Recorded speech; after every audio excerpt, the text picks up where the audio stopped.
안녕하세요.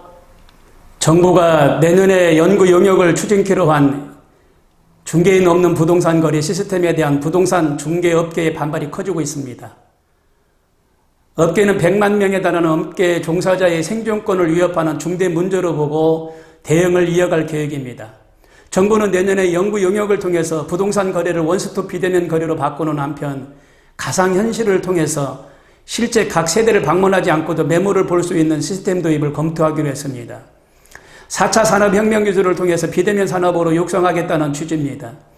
내년 연구 용역을 거쳐 실제로 이 같은 시스템이 도입된다면 그동안 전통적으로 나라의 시험을 통해서 자격증으로 인정을 받고 이랬던 공인중개사가 맡아온 업무들을 중개인 없는 부동산 거래가 일부 대체할 것으로 보입니다.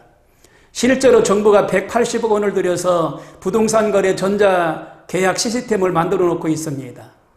중개인들은 생존권이 달려있다 해서 반대하고 있습니다.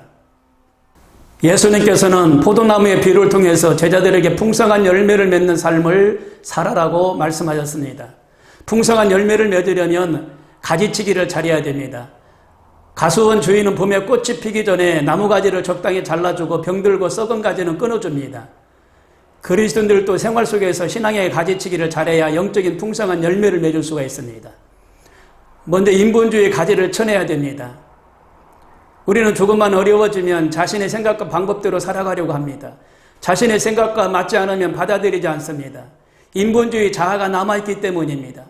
그리고 불순종의 가지를 쳐내야 됩니다. 온전히 순종하지 않는 것을 말합니다.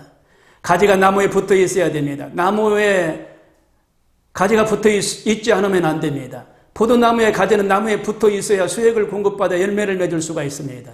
우리도 그리스도 안에 바로 붙어 있을 때 풍성한 열매를 맺을 수가 있습니다. 그러면 그리스도 안에서 수액을 공급받는다는 건 무엇일까요? 저는 이렇게 생각합니다. 말씀 안에 거하는 것을 말합니다. 주의 말씀은 내 발의 등이요 내 길의 빛이니라고 시편 기자는 말하고 있습니다. 그러므로 우리가 말씀을 읽고 묵상하는 일에 힘써야 됩니다. 또한 우리가 열매를 맺기 위해서는 기도하는 겁니다. 기도는 영적인 호흡이요 하나님과의 대화입니다. 기도로 끊임없이 주님과 교제하면서 풍성한 열매를 맺을 수가 있습니다. 그러면 우리가 어떠한 열매를 맺을 수 있을까요? 너희가 열매를 많이 맺으면 내 아버지께 영광을 받으실 것이요 라고 말씀하셨는데 잎이 풍성하더라도 열매가 없으면 아무 소용이 없습니다. 가지인 우리는 그리스도 안에 거하여 회개에 합당한 열매를 맺어야 됩니다. 그리고 성령의 9가지 열매를 맺어야 됩니다. 갈라디아서 5장 22절에 사랑과 희락과 화평과 오래 참음과 자비와 양성과 충성과 온유와 절제의 성령의 9가지 열매가 있습니다. 자, 모든 존재는 자손을 번식시킵니다. 그리스도인들은 때를 얻든지 못 얻든지 열심히 전도해야 됩니다. 성도는 천상에 있는 포도나무에 붙어있는 지상의 가지입니다. 그런데 열매를 맺지 못하면 밖에 버려져 불에 태우고 맙니다. 그러므로 우리는 항상 말씀과 기도 안에 거함으로 풍성한 열매를 맺는 삶을 살아야 되겠습니다. 오늘은 여기까지입니다.